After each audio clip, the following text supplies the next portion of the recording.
It's only been a few days since the OTA where they finally nerfed Star-Lord, and many of us thought it wasn't going to be enough, but a look at some Untapped Premium data shows something promising. Hey, what's up everybody? Kicker of Elves here. Hope y'all are having a fantastic day wherever you're at. Welcome back to episode 12 of Marvel Snap Meta Shenanigans, the weekly show where we take a look at how decks are performing in the Infinite so you can be aware of what people are playing, how our newly released cards are doing, and just have a general deep dive into what's happening in the meta in as little time as possible if I can stop myself from rambling. Special edition of the show this week. We just had a OTA 2 days ago, and typically we like to look at things with larger sample size, but for this episode, all of the main stuff that we're looking at is going to be just from the OTA with some filters on it so we can see, did Star-Lord actually got enough? Are things safer? Are some new stuff starting to emerge? Typically, we don't like to look at things with only, 2 days worth of data to make sure we have more reliable sample size. But with an OTA as hopefully, knock on wood, significant as this one, it's important to take a look at how things are doing in the early days. We're going to close things out with looking at our viewer card of the week. If you want to get your card investigated on the show, leave a comment in the on YouTube here below and just say which card you want me to check out. The comment with the most likes will get featured in next week's show. And of course, for the real ones who want to stick around to the very end, we're going to talk a little bit of Kicker of Elves lore. Without further ado, let's dive into it. We are taking a look at the top win rate decks, 200 plus games, so we have something to hold on to. Infinite only, player collection level 16,000 plus. So I believe this is the same. If you're looking at the first top deck here on the top left, this is the same deck featured in Snap Judgment's recent video. I believe he was calling this the top deck right now.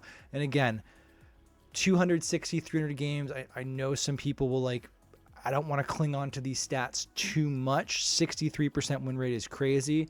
260 games isn't a ton, but it's enough for us to go off of here. And I think the most important thing to talk about is that in this sample size, I'm just looking at the top 4. We had to go to the 5th deck in terms of win rate before Star-Lord showed up. So that's something. It's only 2 days. The classic Star-Lord deck down here in the bottom right, the dreaded combo list, is the 6th best list in terms of win rate, and it's got similar matches to these ongoing lists, these Jack Flag, these Aurora lists. So that's, I would still have liked them to nuke this card from orbit, get rid of his ability to gain power at all. But this plus Fing Fang Foom and Elias seems to have done something in the early days. Again, this is all of Infinite. This is not just top 10. This is not just the top 100 where it's just people who play each other and they're all friends or whatever. This is looking at a broader spectrum of people who are just in Infinite. And that's a pretty positive sign. I will take that. I still don't think it's enough, but what the data is showing is promising early on. This Shou-Lao ongoing list, I think this is super cool. I love the Moonstone Captain Carter stuff and just being able to have the Shou-Lao Maverick Kitty, Agony package in here, whereas Agony can help with Captain Carter, with Maverick, with Moonstone if you're getting your Captain Carter, with a lot of this stuff. I haven't gotten a chance to play this yet, but I'm very excited. I saw that in Glazer's video earlier today at the time of recording, or maybe it was yesterday, and seeing it at the top of the list here, very promising. Aurora, classic Aurora stuff with Drax coming through. I maybe just need to sit down. I still haven't done my conquest stuff yet. I haven't cleared out the shop yet. I've not been playing the game as much as I typically do just because I've hated this meta, like I'm sure many of you watching have.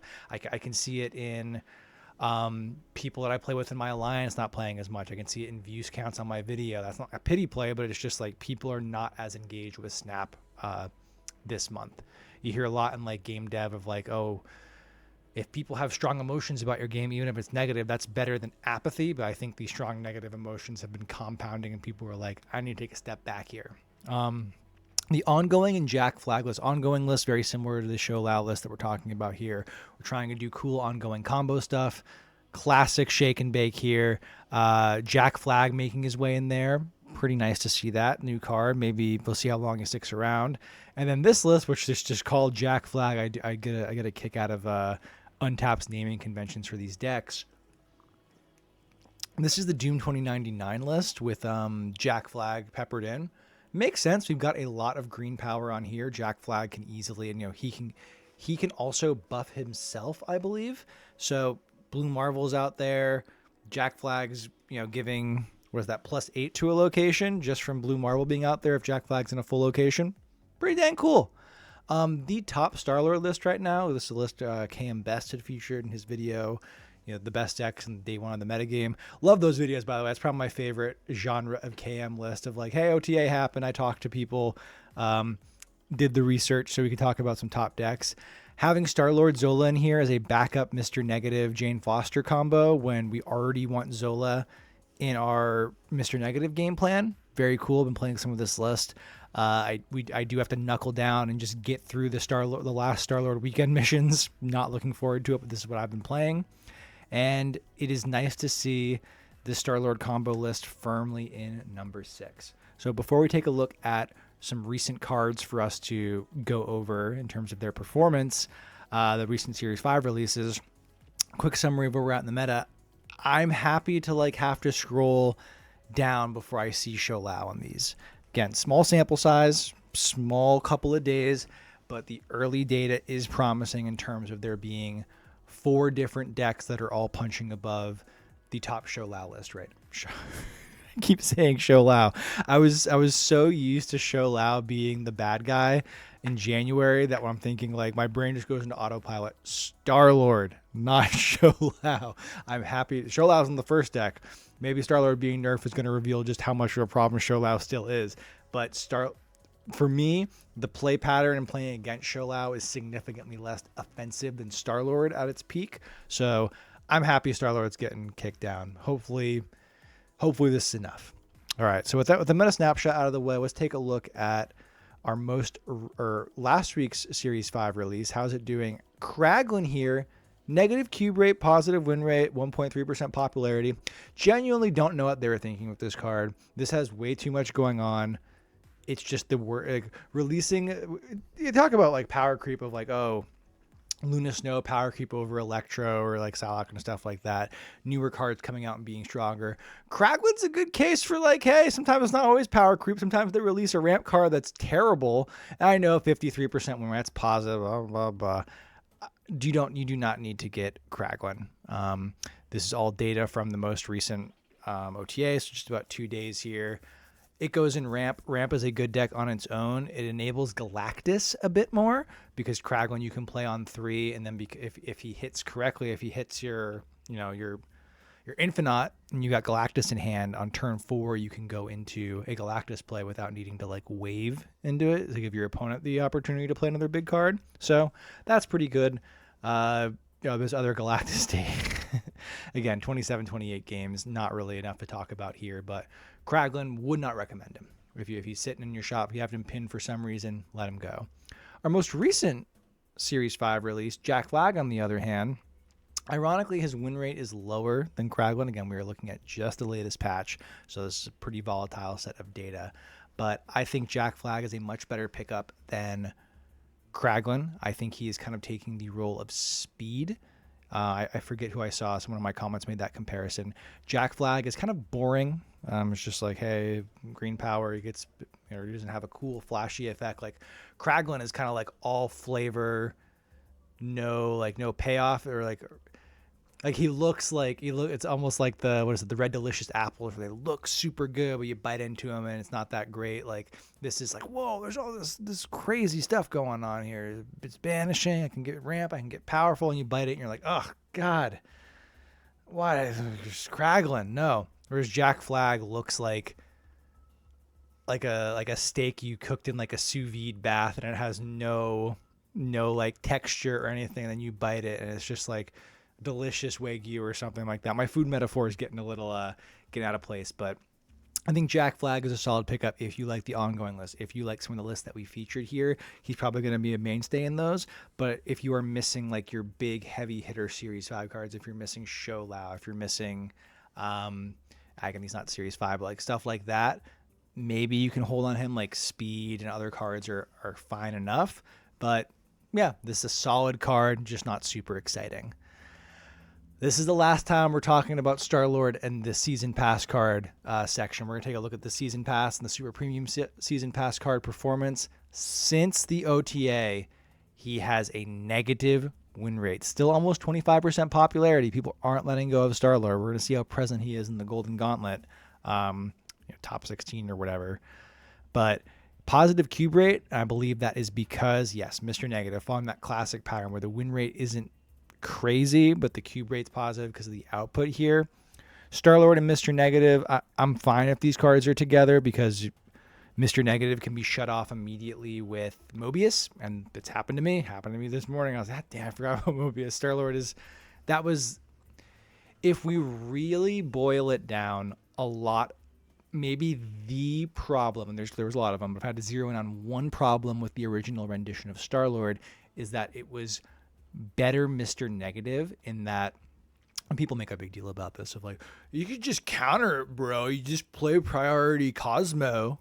You Cosmo. It's like, yeah, you could do that, but you need priority. You need to Cosmo. Like, it's not just Mr. Negative has Mobius. Oh, they played Ravonna and Snap me. I have Mobius in hand. I'm going to snap back because your Mr. Negative does not work. Like, saying that you can Cosmo their Star-Lord is true, but you will need priority on turn 4, turn 5. You need to know where they're going to play it. That's not a real counter. That requires, 2-3 layers of like skill expression, which, is good. People could and should do that.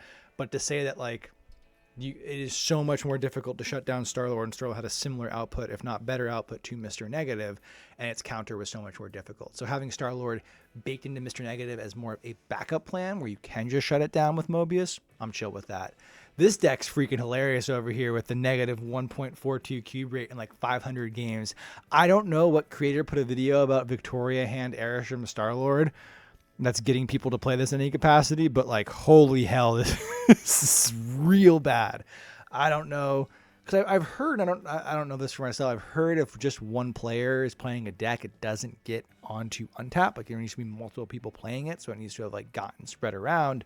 So I don't know what's happening here, but if you want to play Star-Lord, you could try to cling to the glory days of earlier this month and play this god-awful combo list. This I hope we never see again. This I hope just people completely forget about. This is awful to play against.